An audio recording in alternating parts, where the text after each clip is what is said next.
চাকরি পেয়ে আমার জীবনে আমি অনেক জায়গায় গেছি। গার্মেন্টস লাইনে গেছিলাম, আয়রন ম্যানে, শৈলী কোলানে। বেঁচে কিনা না হলো মনে করেন যে প্রতি মাসে আমার লাখখানি থাকবে ইনশাল্লাহ। যারা বেকার আছে তারা কিছু না কিছু একটা ট্রাই করা উচিত। কার সাথে কি হয়ে যায় বলা যায় না। কিন্তু পরের দুনিয়া ছিলাম, এখন নিজের দুনিয়ায় আছি। একটু কি আগে আমি ফাস্টফুড আইটেমে কাজ করতাম রেস্টুরেন্টে। আচ্ছা আচ্ছা। আসসালামু আলাইকুম ভাই।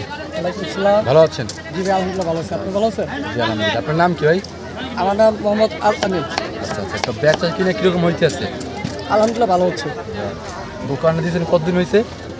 আমার দোকানের বয়স হয়েছে প্রায় 2 বছর, কিন্তু এখানে আসছি আপনার এই 7 তারিখ থেকে আমরা ঢুকছি মারে, মাছ চালু করছে 8 তারিখ থেকে। আচ্ছা আচ্ছা। এমনিতে প্রতিদিন কত টাকা বিক্রি হয় আপনার? বিভিন্ন মাঠে বিভিন্ন রকম, যেমন পরিস্থিতিটা খারাপ, ধরুন 10, অন্যান্য মাঠে 30, 40, 50, এক এক মাঠে এক রকম মানে পার ডেতে? বাড়তে প্রতিদিন। আচ্ছা। তো আগে কি করতেন আপনি? আগে আমি ফাস্টফুড আইটেমে কাজ করতাম রেস্টুরেন্টে, বাসের রেস্টুরেন্ট ধানমন্ডি 2 লেক পার। আচ্ছা আচ্ছা। ওইখানে ছিলাম গত অনেক দিন ছিলাম, থাকার পর বেরোয় নিজে নিজে ফাস্টফুড আইটেম দোকান দিচ্ছি। আচ্ছা আচ্ছা আচ্ছা। মানে আগে থেকে এখন কেমন আছেন? আগে থেকে লাইফটা কেমন? আগে তো পরের দুনিয়ায় ছিলাম, এখন নিজের দুনিয়ায় আছি। একটু কি আচ্ছা আচ্ছা। তাহলে এই তো বুঝতে পারবেন যে পরের দুনিয়ায় কি আর নিজের দুনিয়ায় কি।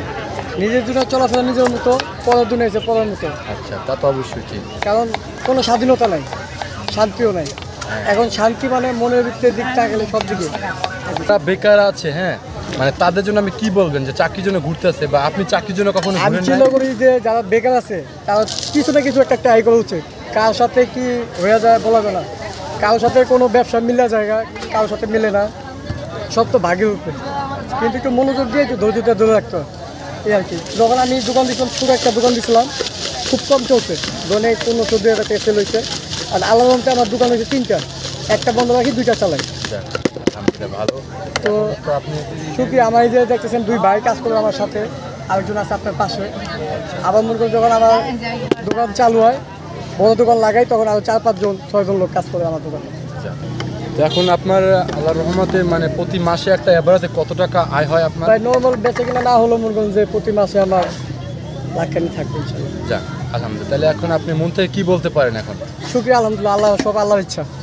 যাক, আল্লাহ যারা যেভাবে মিলা দেয় যাক, ওইভাবেই সবাই হ্যাপি। আলহামদুলিল্লাহ, খুব ভালো লাগলো আপনার সাথে কথা বলে। আর কারণ ভিডিওটা ব্যবসা করে- জিনিসটা ভাই উপর আল্লাহর ইচ্ছা, এটা কেউ হয় কারো হয় না। কারোর সাথে ম্যাচ খেয়ে যায়, কারোর সাথে ম্যাচ খেয়ে যায়, এই আর কি। আপনি চাকরির জন্য আপনি কখনো ছোটাছুটি করেন নাই? চাকরি পেয়ে আমার জীবনে আমি অনেক জায়গায় গেছি। গার্মেন্টস লাইনে গেছিলাম, আয়রন ম্যানে, শৈলী কোলানে। তারপর A4 সিকিউরিটি সার্ভিস, চেরাগালি শাখা ব্রাঞ্চ, ওইখানে আমি কাজ করছিলাম প্রাইভেট কোম্পানিতে। ওইটাতে করছিলাম 3 বছর। ওইটার পাশাপাশি মানে পার্ট টাইম জব হিসাবে রেস্টুরেন্টে ছিলাম। আচ্ছা আচ্ছা মানে রেস্টুরেন্টের ডিউটি হয়েছিল 6 ঘন্টা। আচ্ছা আচ্ছা। 6 ঘন্টা আমি, 6 ঘন্টা মানে আরেকজন আমার জায়গায়। এরকমভাবে কাজ ছিল, তো 2টা একসাথে চালায় নিছি।